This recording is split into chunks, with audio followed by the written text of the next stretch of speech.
Hello, welcome to another Album or Record podcast. I'm Craig, joined as always by Andrew. We took another accidental week off. How's it going, Andrew? It's going pretty good. Life happens, super busy, all that good stuff, but at least we're fitting this in right before the last day we can record this for the week, so we're all good. Yeah, at some point it's gonna be like, the best we can do is like Tuesday, and the day will just keep moving as our schedule keeps shifting, and we'll just record every 10 days. Yep, exactly. All right, so we don't have any one topic this time, but there are a bunch of new albums that came out, stuff that we wanted to talk about, different topics. I think your first question for me was, how am I enjoying my lossless Spotify? Yeah. You were one of the later ones to get it. I had it for, I think, at least a week, if not 2 weeks before you got yours. So, and I think it's probably because I'm on the family plan, as we talked about. And so Mm-hmm. maybe I was last on the list of people. But I guess overall, it's exactly what I described to you. I thought it would largely be, in most scenarios for me, be underwhelming. My lifestyle and my headphones are such that I'm not in that many scenarios where it makes a difference. But when I am in a scenario where it makes a difference, it makes a big difference. So when I'm using the AirPods Max, or um, I don't have anybody else in the car with me and I can really crank it, it just, it's like, let's take this weekend for example. I was doing a soccer tournament with my kid and I coach, and so we were in the car all weekend long, but I couldn't crank it. So the discernible difference at volume 3 between lossless and non-lossless is kind of whatever. But when I am by myself and I'm cranking it and it's something that I know really well, and I can remember just how much sonically better it is with lossless, it is a difference maker. If anything, I wish I was in the scenario where it made a difference more. Yeah, More that's often. fair. The volume is the big thing, and it's not like it's louder. If anything, it's arguably quieter. But what the reason it feels quieter is because as you crank the volume on a low quality recording, everything starts to break apart and the different parts bleed into each other. There's not as much separation between all the frequencies, and it just becomes kind of a muddled mess. And it's not that unlike, Craig, you've played guitar, when you turn the gain up, you reach a point where a clean sound starts to break apart, and it sort of like, becomes noisier. So lossless, what that does is allow you to turn it up further without that break apart happening, which in guitars, you might want it to break apart, but when you're listening to the final recording, you don't want that break apart, especially if you're a discernible listener, I'll say, who With likes to. guitars, there are entire pedals that make it sound broken apart, even at low volumes. Exactly. So it's a different goal that you're trying to get, but if you want to be able to hear the two guitar parts cleanly, lossless makes a huge difference at higher volumes, that you can still maintain that nice separation. Now, like, I can talk about a couple of my favorite albums so far. The new Armed album is so freaking good on lossless, because again, that is something that is a very noisy album to begin with. So on Lossy, it broke apart very early. Like, if you put any volume on that, things started to break apart on it. But everything sounds very clean and layered at a much higher volume on that Armed album. So I'm really enjoying that. The Foxing self-titled album, the heavy parts are so good on lossless. I mean, that album already sounded good because that album already holds together at higher volumes. I think we talked about this, the fact that in a time in which there's been a lot of really great like hardcore albums in the last few years, somehow Foxing and Eric Hudson figured out how to record and engineer an album that sounds better than any of those hardcore bands' albums. And so now at Lossless, it sounds even better. Like, I'm still just blown away by how good that album sounds. Yeah, me too. And to your point about hardcore records not sounding that great, that was one of the things that really drew me to Converge via Jane Doe. is Mm-hmm. whether you like that material or not, and some people find it too grating or too avant-garde. The sound, the production on a record like that just really stuck out in the genre. But the other thing that sticks out to me with the Lossless is when, and I don't have a good example, I wish I did, but when you're listening to a recording that takes advantage of the spread and the right versus left, something about the cleanliness of the lossless sound when it's a little bit in your right ear and a little bit in your left ear, it accentuates that left versus right even more. You know what the perfect example of that No. is binaural. Okay. Binaural, because it was recorded binaurally in order to maintain that. So You mean the Pearl Jam I haven't record, binaural? the Pearl Jam record binaural, yes, which I have not listened to on Spotify yet since I've gotten Lossless, but because I'm still doing my thing where I'm gaming the system, and I've not listened to Pearl Jam on Spotify all year because Pearl Jam has been my number one Spotify artist every year, literally every year. So you're And I only was like, you know listening to what? your records at home? I'm only listening to my records. Yep. And I did cheat a little bit to, like, well, that's not cheating, but I would listen to like a live album, one of their bootlegs on Apple Music. So I have a bunch of the what do they call the I can't believe I can't think what those are called right now. The serialized, like, numbered bootlegs that they have, like, that are like the hand-picked ones. I have those all like downloaded to my phone, and so I listen to those with Apple Music. So I still listening to Pearl Jam, but I'm gaming, like I said, gaming the system to give somebody else a shot at being number one. And I actually have no idea if it's going to be Foxing or Turnstile. And I'm really interested to see which one it's going to end up being. Yeah, it's I really really interesting don't because know. I don't have that. I might check out a song here or there if there's a video on YouTube, but 99.9% of all my music listening in the universe happens in Spotify. And so Yeah, my Spotify Wrapped is absolutely accurate to, well, almost 100% accurate to what I listen yeah. to throughout the year. What? Although I guess there were those years when like Cloud Nothings released stuff only on Bandcamp. Yep. Yeah. So that was a good one. But what do you think is going to be your number one artist this year? Do you have a guess? Who do you think you've listened to the most this year? It could very well be Foxing again. I've just, especially since they announced they were, ending the band, so to speak, or kind of, maybe, probably. That one amped up a lot more. For a while, it probably would have been Death Heaven, but that one's fallen off for me. Not in a bad way, but it's fallen off. And we'll just see if something like Saturdays at Your Place can. So I fall into a pattern where certain records become addicting to me, and I cannot stop listening to them over and over and over again. And Saturdays at Your Place is one of the most addicting records I've had presented to me in years and years. So, there will be an obsessive band, and it just, the timing of it matters too. It does. How much Some bands time? have to play catch up. Yeah. Death Heaven's had a long runway for this, so it was one of our first favorite albums of the year. Yeah, when we needed it too, after a slow start to Yeah, the year.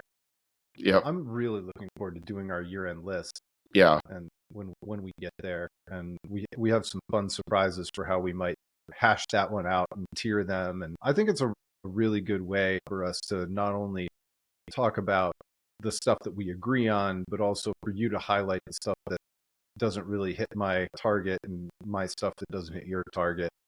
Um, all right. So one of the things that will not hit our year-end list is the new Taylor Swift album, but we both listened to it. it might be somewhere on my list. It won't be top 10. No, will not be top 10. So there are two things that I'd like to talk about with regard to this. Number one, and I'm not going to let you comment until I get it all out, and then Okay, we'll go back. But number okay, one, I think this record is pretty good, but more than anything else, it highlights just how bad the Tortured Poet record was. I found that record to be borderline unlistenable and chaotic and without any sort of cohesion or direction. And I think it's more obvious than ever now that we've heard this new one. And number two, the internet has lost its damn mind, where people are talking about how Taylor Swift is MAGA, how Taylor Swift is now a trad wife. which stands for traditional wife because she wants to have babies and be a wife or something now. And And that's that's a somehow bad thing. anti-feminist and bad, I guess. Okay. But some people listened to this record and heard different things than I heard, I guess. Yeah. So anyway, react to me, Andrew. Okay. Well, let's see here. I'm sorry. I'll do this properly. What'd you think of the record? No. I kind of want to talk about that a little bit because it is interesting. What album came before Folklore? Evermore. No, Folklore, Evermore came after. Oh, you're right. It wasn't 1989. I'd have to look. No, there was something in between that. Reputation. There was Reputation, but there was the one. Is Lover the album or is that the song? I don't know I'm not a Swiftie. I'm trying to think. I know there's an album. 1989, then Reputation, then Lover, Folklore, Evermore, Midnights. I forgot about Midnights completely. Tortured Poets Department, and now Life of a Showgirl. By the way, the other interesting thing is that the Life of a Showgirl comes just 1 year after Tortured Poets Department. Yeah. I don't know what Midnights even sounds like. I also have memory hold that completely. I was just like, it had a really big song, Antihero. Okay, which I don't even know that by title, but I really liked 1989 a lot. That was probably the first Taylor Swift album that I kind of listened to more than just the sort of cursory give it my one listen so I know what everybody's talking about. And I do want to talk about that phenomenon too. So I liked that. Reputation, it was okay. It was fine. It didn't wow me. Obviously, I don't remember Midnights. Lover, I didn't do a whole lot for me. Then Folklore, I thought was a really interesting direction for her. And I enjoyed because as somebody who listens to a lot of indie music, I liked the sort of indie rock sort of shift she went into a little bit. And when I say indie rock, I don't mean hard. No, it's full indie rock. She was working with the National. She's working with and Boney Bear. I'm in. Yep. I loved those two records a lot. So I liked Folklore. I didn't enjoy Evermore quite as much. For me, that felt a little bit like I don't know, sort of a retreading of the similar ground. Like I have a hard time sort of it was almost like distinguishing those two albums. Yeah. It was the reload to load. It's kind of how I see it. But then when Tortured Poets came out, I gave that my one listen and I don't think I've ever listened to it again. It was a slog to get through for me, for the type of Taylor Swift fan that I am. I found no joy in it. It's not because it's not because I didn't get it. I think I got it, and I just don't think it was very great. Yeah. Well, and it was just an utterly joyless album too.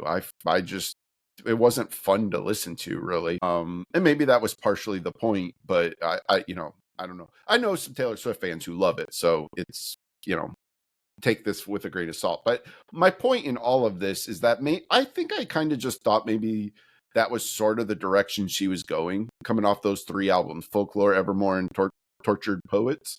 I kind of just thought maybe that's the lane she was going to sort of settle in now. And so I was a little bit surprised by how poppy Life of a Showgirl is. And I enjoy it a lot. I've actually listened to it 3 or 4 times. I don't have to listen to it again, though, because Opalite is just in my head when I wake up in the mornings, when I go to bed at night. That is an earworm that I cannot shake right now, and it's driving me nuts. I'm with you on that one, and that's the Max Martin effect.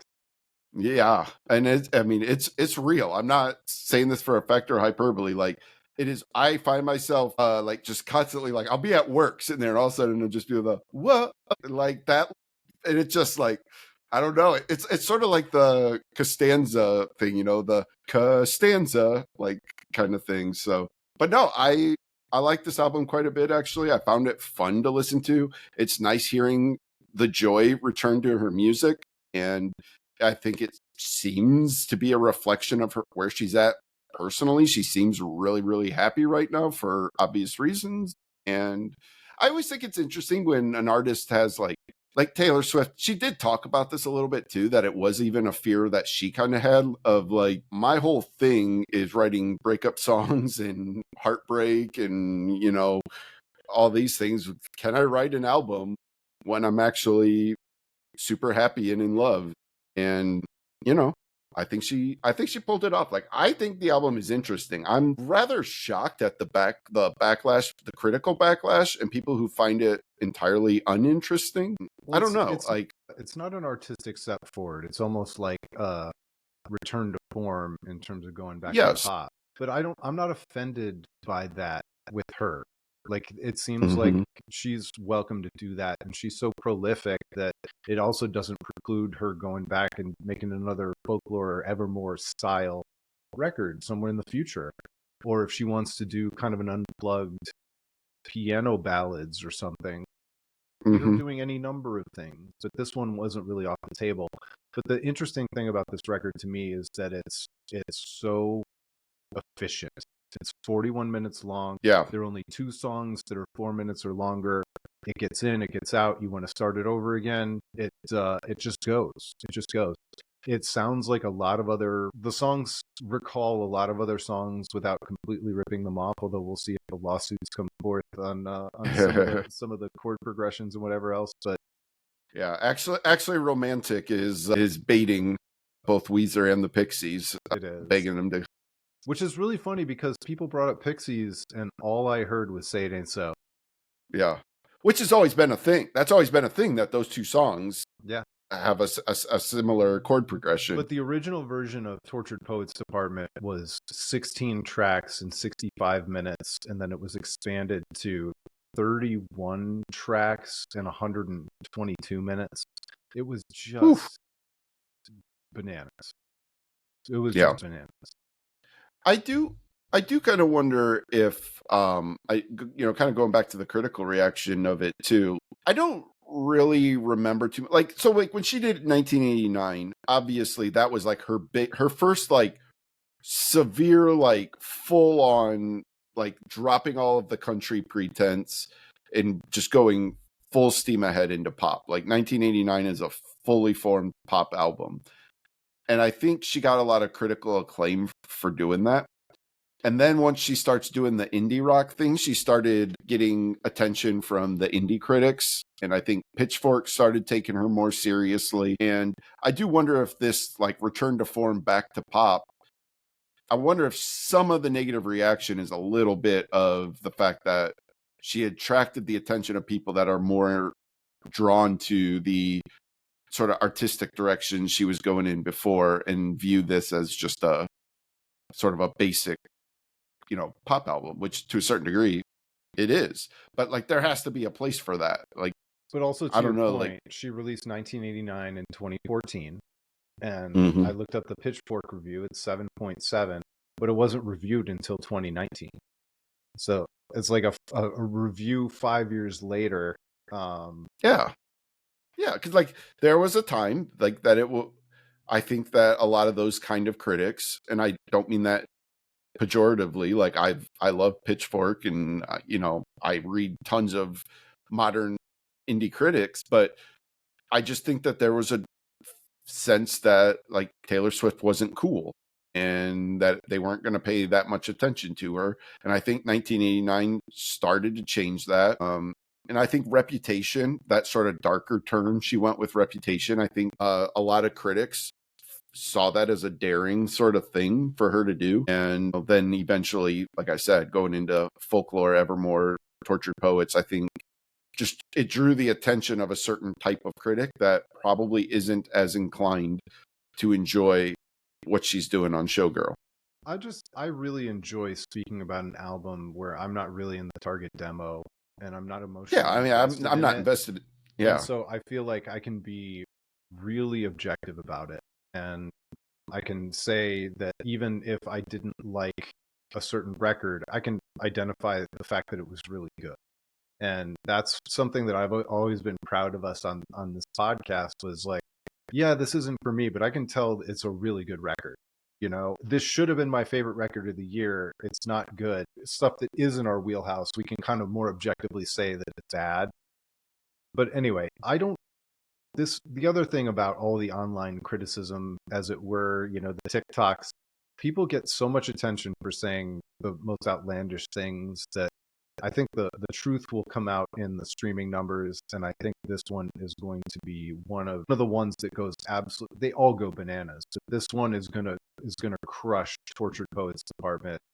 Oh yeah, it already has. She already broke like Adele's record. Like I saw like a handful of other records she's already broken for this one. Like her fans, her wheelhouse, like her demographic, they love this album. Yeah. I've talked to several Taylor Swift fans that I know in my life that love this album and just think it's incredible. Like they absolutely love this But album. even beyond her hardcore fans, it's super accessible.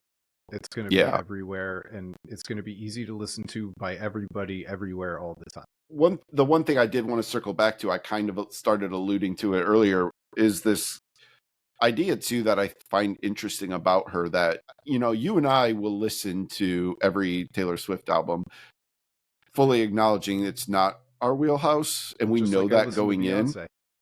Well, so that was going to be my question. How many other artists are there that demand this much attention that you feel like you're not a part of the zeitgeist or the conversation if you don't listen to it? Like, how many other artists do you think there are? Like, Beyonce's probably an interesting one. Like, I was really trying to think if there's other artists that I feel compelled to listen to that I know isn't necessarily my thing. Yeah, it's not always just going to be an artist specific thing. It's going to be whether it does hit the cultural zeitgeist. You know, for a while, mostly because I didn't like her, I was listening to every Alicia Keys record. Mm. I for a while I tried to keep up with the biggest rap records. Mm-hmm. I no longer do that because I just don't feel like I have any expertise in it. I haven't wrapped my brain around it. So I just don't feel enough. But pop music, if it touches pop listen or even country, I think that I'm that's enough in my wheelhouse that I think I can weigh in. And so okay. like, I wasn't predispositioned to listen to Zach Bryan, but it's probably a little too country for me, but it hit a certain level and I ended up enjoying it. When that one Eric Church record went crazy, I listened to that. I listened to that record, The Outsiders, I think it was called, maybe Maybe, like 7, 8, 9 times. I ended up falling in love with 2 Yeah. or 3 songs, and Yeah. and that I felt like I could weigh in that one. So it just depends on if it rises to the top.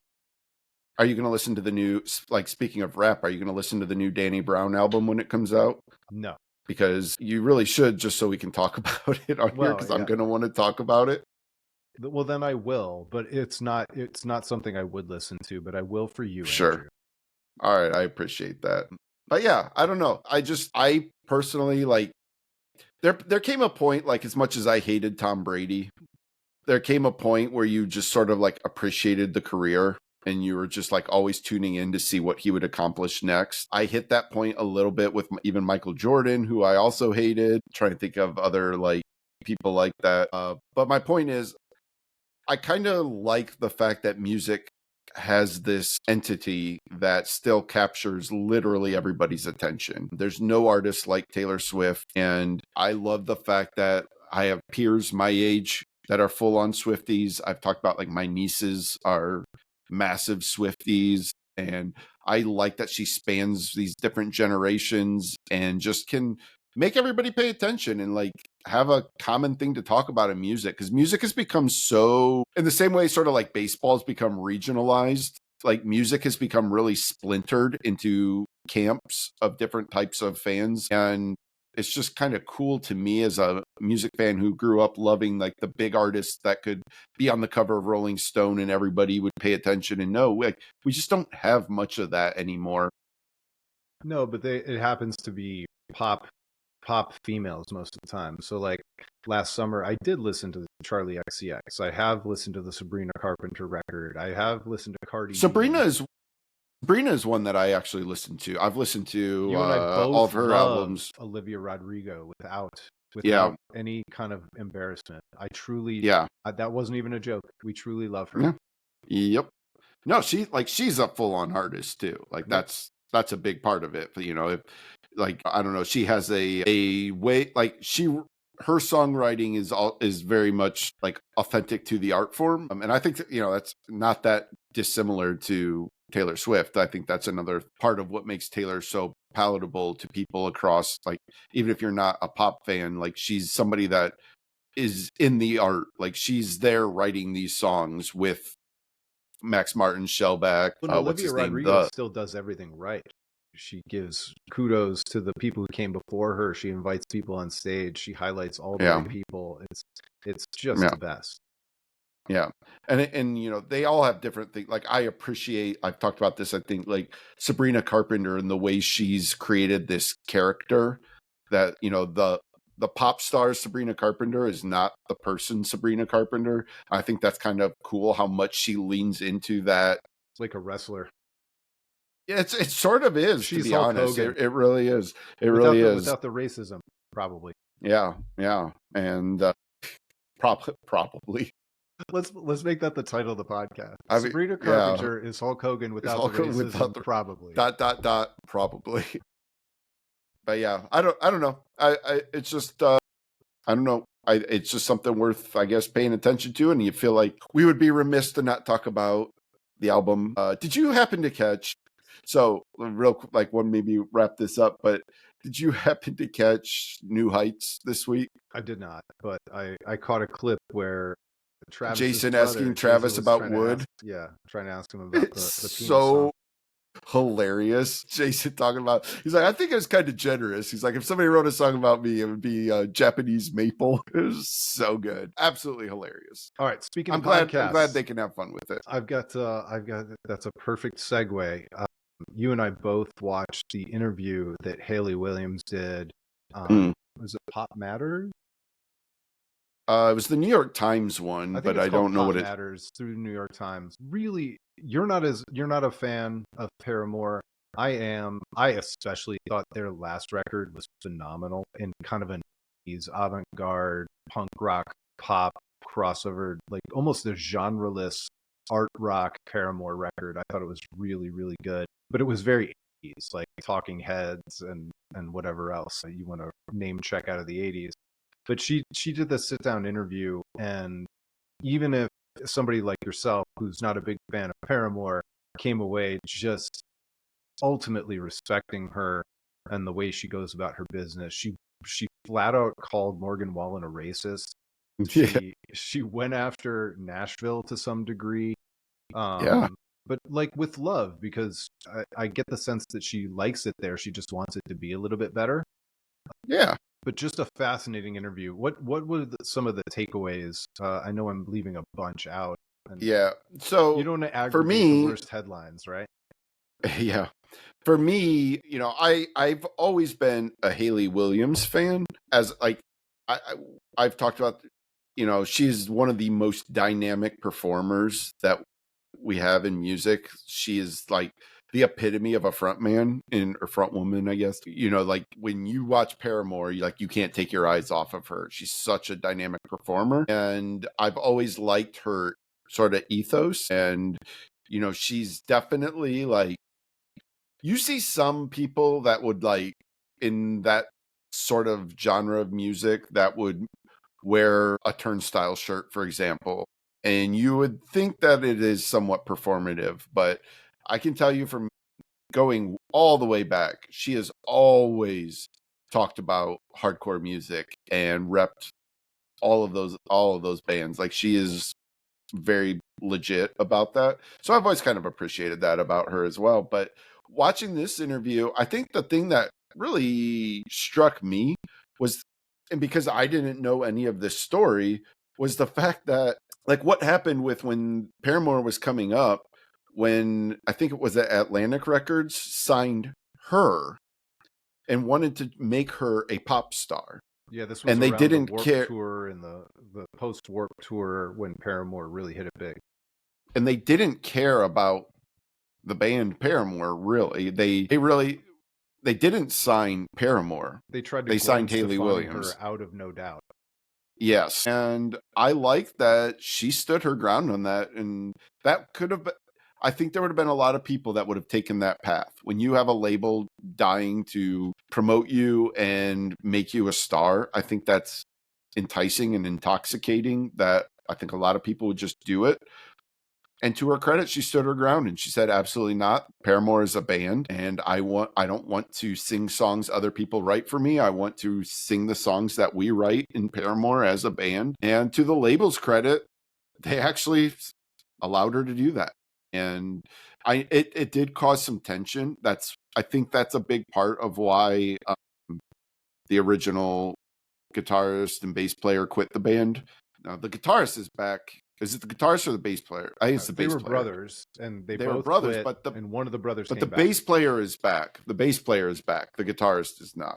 But I think that they've cited that part of what happened there was the issues they had with the fact that they were not signed to the label, that it was just Haley Williams, and they were basically, I think, probably being paid as employees rather than being paid as a band. And I don't know what that meant for publishing rights and all that stuff, but setting that aside, I just think the fact that she was determined to do this as a band and write their songs and play their music is a huge testament to her.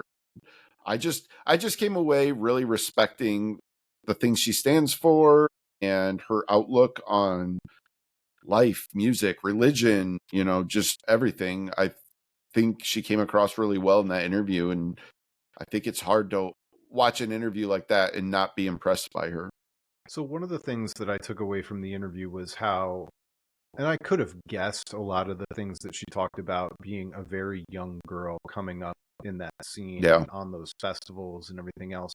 But to hear her put words to almost the intimidation of being commented about and talked about from stages and comments being made, and how she still isn't in a place at 36 where she's ready to accept an apology if the apology is even real. And just the how she can hold on to that, and why she is holding on to that, and why she feels justified in holding on to that. And it's not for me to judge, it's just for me to say how powerful it was to hear her put words to it and hear the way she talked about it. And it's easy enough for us to, you and I grew up at the tail end of sex, drugs, and rock and roll, and then new metal comes in, and that was kind of the last. Feminism didn't exist in new metal at all, and it was very bro, kind of peaking with Woodstock 99 and all the date rapes and different assaults and things that were reported from that.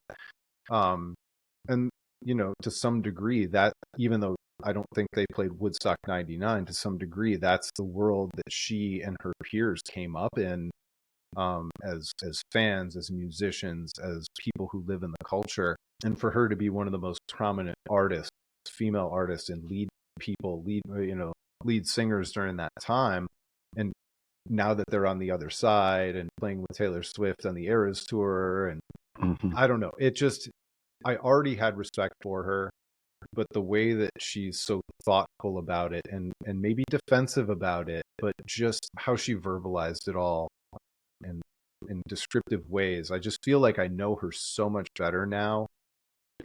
And it was great to have her kind of personify those things, even when it was really uncomfortable. I think if they were a little bit older, they would have been a fit for Pearl Jam to take under their wings because I remember stories about other bands talking about, like, when Pearl Jam was coming up, this is in the back end of hair metal, and like the whole group, like you talked about, sex, drugs, and rock and roll, the groupies everywhere, like that whole scene. And when Pearl Jam came about and became the biggest band in the world, they didn't change their ethics. And by all accounts, there was not girls everywhere backstage. There was not that objectification of women wasn't going to happen with Pearl Jam. Not to say that they didn't drink at all, or certainly, we know about Mike McCready's drug issues, but it wasn't like a prominent part of them, and they always pushed against it. And I wish I could remember who the band was that said that something, that touring with Pearl Jam was like touring with a bunch of grandpas or something like that. So maybe they would have been a good fit. But to your point though, that was sort of the outlier at that time, and the new metal scene, and Ozfest and what Slipknot, like going into that era. Like there was a, it was a, I don't want to put words in anybody's mouth or anything like that. Like I don't know Slipknot's beliefs on feminism or anything like that, but it was definitely a macho scene. And that sort of thing was what was predominant on any of these festivals at the time that Paramore was first coming into being. And so I do think it probably was very intimidating. And I don't think she had probably a lot of peers in that style of music, you know, at that time. And it's probably even worse in Paramore's world, where their Warped Tour, it's not Ozfest, it's not Woodstock '99 with Limp Bizkit. Yeah, I always had this concept of Warped Tour being more about that punk rock aesthetic where everybody's welcome and sure. not It's the supposed to be. It's supposed yeah, to be. but apparently there was some broiness going on. Yep. Yeah. But yeah, so anyway, if you get a chance to check out that interview, it's absolutely phenomenal. It's really long, but totally, for my money, which was nothing, no money, totally worth it. Speaking of long interviews and podcasts, can I also recommend to anybody that's a fan of AFI, if you've ever been a fan of AFI, to check out the recent Hardlore 2-part, I think it's like 4 hours interview with Davey Havoc.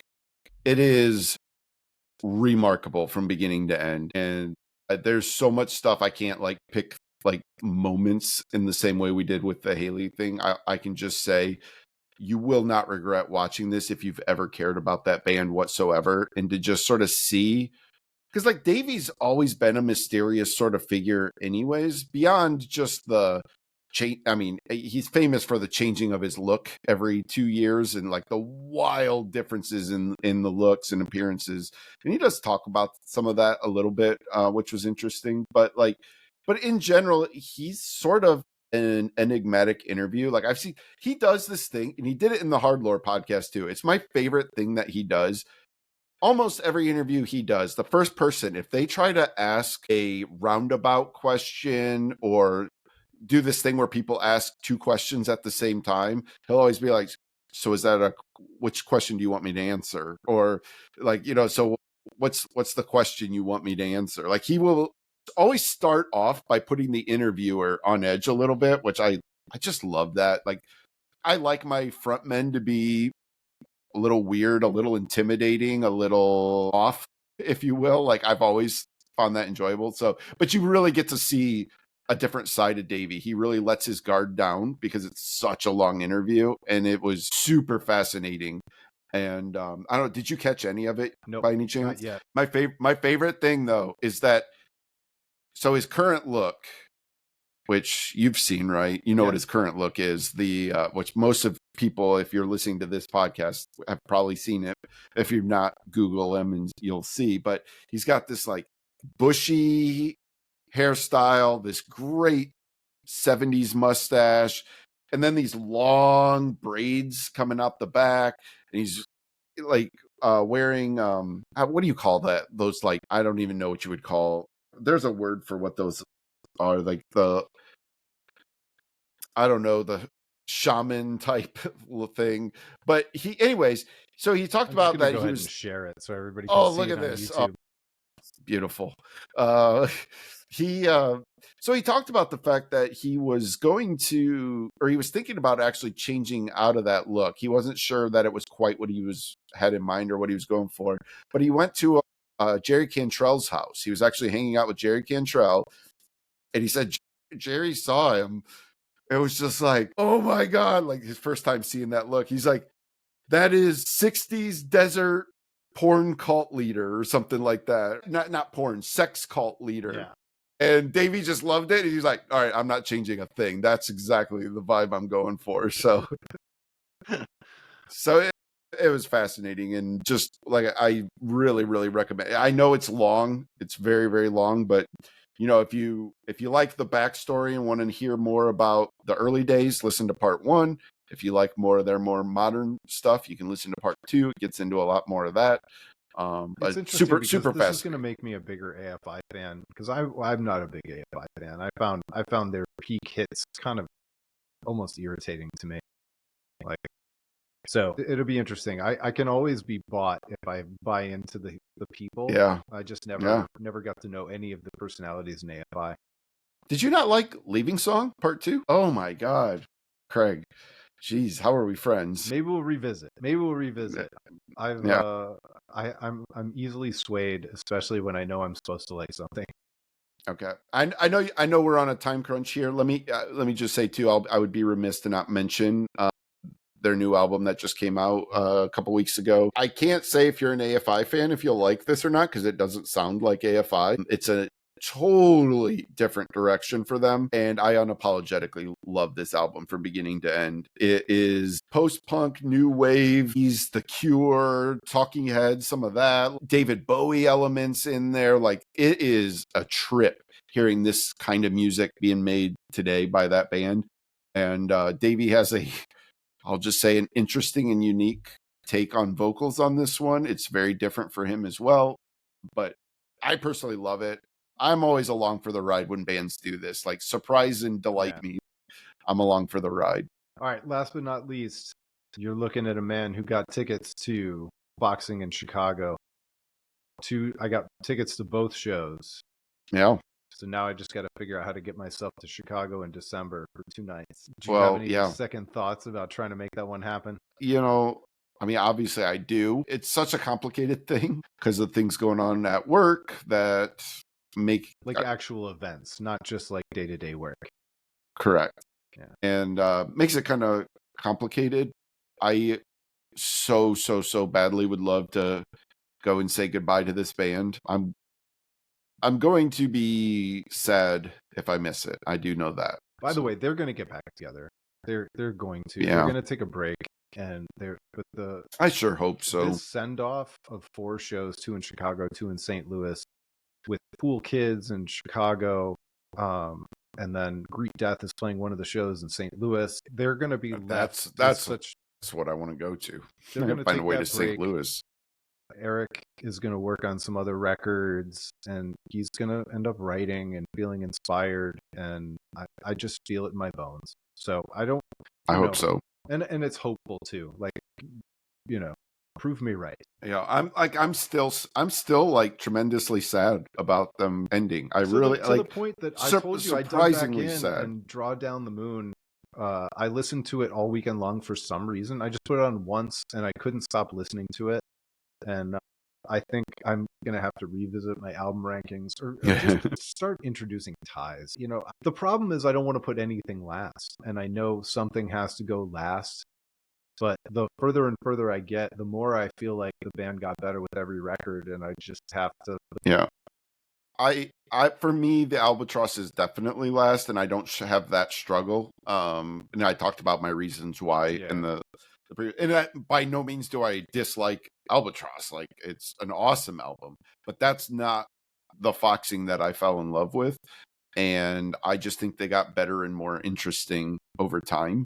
And well, I mean, I say that, but The Dealer is like number 2 for both of us behind the self-titled. So, I mean, it's not that, again, they were always great, but yeah, I don't know. This is like a weird thing. Like, it's been a while since a band like broke up that I was just like, I was like had a hard time with it, where it was like, I'm really sad about this. Yeah. All right. This is truly last but not least, but have you been checking out the Ben Quad singles? I haven't. I've been intentionally avoiding them, actually. Okay. I'm do you trying want me to not talk about it? No, I would love to hear thoughts about it. I kind of want to go into this unspoiled, like having not heard it. It's a bold move, releasing a record in November and flirting with missing my top 10. Yeah. So they have notoriously been kind of a Midwest emo, bordering on pop punk at times, and then they kind of went a little bit hardcore and started screaming a lot on their last EP. This feels like the ultimate culmination of the most earwormy songs they ever wrote, with also some hardcore stuff in there. And I think I'm already in love, and I only have 2 songs. I saw, did you share it? Their guitarist, yeah. I watched that. I was just like, geez, like, that dude is nuts, man. Edgar. Yeah, he's absolutely insane guitar player. So, all right, with that, we apologize for the break. We're going to try and keep them to a minimum. I was telling a friend about our podcast a couple weeks ago, and I was like, yeah, we're every week, about 45 episodes a year. Except for when life intervenes, yeah. But, We just 45 don't have episodes a year. when we struggle to have the time to record once a week, it makes it really hard for us to bank episodes for, so we really do need to figure this out sometime, how to bank some, like, just review some albums and just have those as evergreen things we can put out. So I'm in. But we thank you guys so much for listening on the podcast app of your choice, on YouTube. The YouTube audience is phenomenal. We love the community that's built over there. You can find everything we do at albumofrecord.com. Make sure you tell a friend. Give us a review. I've never looked at our podcast reviews, but it'd be nice to have some. So sure, go give us, as Bomani Jones says, give us 5 stars. Otherwise, we'll think you're a hater. And we'll talk to you next time. It's been the Album of Record podcast.